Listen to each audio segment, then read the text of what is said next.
xildhibaan Saciid Maxamed Cilmi Siraad oo kamid ah mudanayaasha aqalka golaha wakiilada Soomaaliland ee laga soo doortay gobolka Sool gaar ahaan deegaanka Laascaanood ayaa waxa uu ku eedeeyay wasiirro ka tirsan xukuumadda Soomaaliland oo ku sugan magaalada Laascaanood inay deegaankaasi ay ka wadaan kala qaybqaybin beelaha gobolka Sool. wafdigan oo ah wasiirka wasaaradda arrimaha gudaha iyo wasiirka wasaaradda biyaha Soomaaliland ayaa waxa uu xildhibaan Saciid ku eedeeyay in ay beelaha gobolka Sool ku dhaqanayaan kala qaybqaybinayaan kadib markii maalintii shalay ahayd ay go'aan mid kamid ah beelooda ay la soo saareen kuwaas oo dhigaya in beeshaasi ay kaligeed iyadu iskeed u tashanayso. Saciid oo maanta warbaahinta kula hadlay magaalada Hargeysa ayaa waxa uu arrinkaasi ku tilmaamay mid aad u fool xun isla markaasina wasiiradaasi ay deegaanka ka bilaabeen kala qaybqaybin dhinaca beelaha. madaxweynaha Soomaaliland waxa uu ugu baaqay arrintaasi inuu tallaabo ka qaado. waxaan doonayaa halkan inaan baaq uga diro madaxweynaha Jamhuuriyadda Soomaaliland. wafdi baa loo diray xukuumadda baa tagay gobolka Sool degmada Laascaanood. halkii ay ka ahayd dadka inay isu soo dhaweeyaan wafdi waliba wasiirro waaweyn oo wasiiradii deegaanka hogaaminayaan oo niman xildhibaan ah oo meesha ku noqnoqon jiray ay la socdaan halkii ay ka ahayd inay dadka isu soo dhaweeyaan wafdigaasi gobolkii wuxuu ka abuuray wafdiga wasiirka arrimaha gudaha hogaaminayay maanta jooga gobolkii wuxuu ka abuuray tafaraaru iyo in qaab qabali ah loo kala farfariisto xad wuxuu gaaray markii dadweynihii deegaanka odayaashoodii ay diideen inay la kulmaan oo arrimaha qaarkood kala hadlaan in koofiyada loo soo xidho saraakiishii xukuumadda ee joogtay gobolka ee wasaaradaha iyo hay'adaha joogtay baaq hadda ay soo saareen ilaa baaq la soo saaray baaqa la soo saarayna baaq dadka deegaanka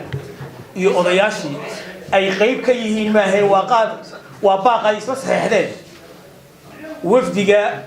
wasiirada hogaaminayeen iyo saraakiishii hay'adaha dawladda u joogtay gobol. sidaa darteed madaxweynaha anigoo ka mid ah xisbiga kulmiye anigoo ah xubnaha golaha baarlamaanka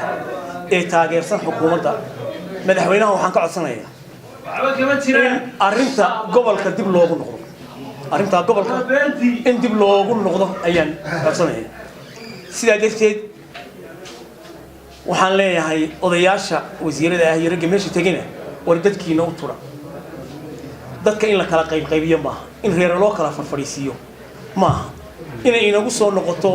cunfigii qabaliga ahaa oo gobolkii la geliyo maaha. gobolku wuxuu u baahan yahay nabadayn wuxuu u baahan yahay dadka in la soo dhaweeyo wuxuu u baahan yahay xukuumadda say ula shaqayn lahaayeen waxay ku xiran tahay iyagoo wada jira in la isu keeneen ma aha in reer loo kala fariisiyo. midna waan u sheegayaa labada nin ee wasiirada ah ee wasiirka arrimaha gudaha iyo wasiirka biyuhu waa labada wasiir ee kaliya degmada Laascaanood leedahay inay qoyskooda oo kaliya la faqaan waliba qoyskayga aniga ah annagu is qoys baanu marka xagga laga eego inay la faqaan waa xaraan waxay ahayd Laascaanood oo isku dhan inay arkaan. sidaa darteed anigoo ka xun madaxweynaha waxaan leeyahay madaxweyne arrintaa dib ha loogu noqdo. madaxweynaha waxaan ka codsanayaa mar haddaan wada hadalay odayaashii deegaankuna soo cawdeen in arrinta gobolka Sool loo saaro guddi gaar ah oo aanay ku jirin ragga hadda meesha tegay ee ay ka cabanayaan odayaashii iyo waxgaradkii gobolka ee ay hormoodka u yihiin wasiirka arrimaha gudaha iyo wasiirka biyaha. guddi gaar ah oo aanay labadaasi ku jirin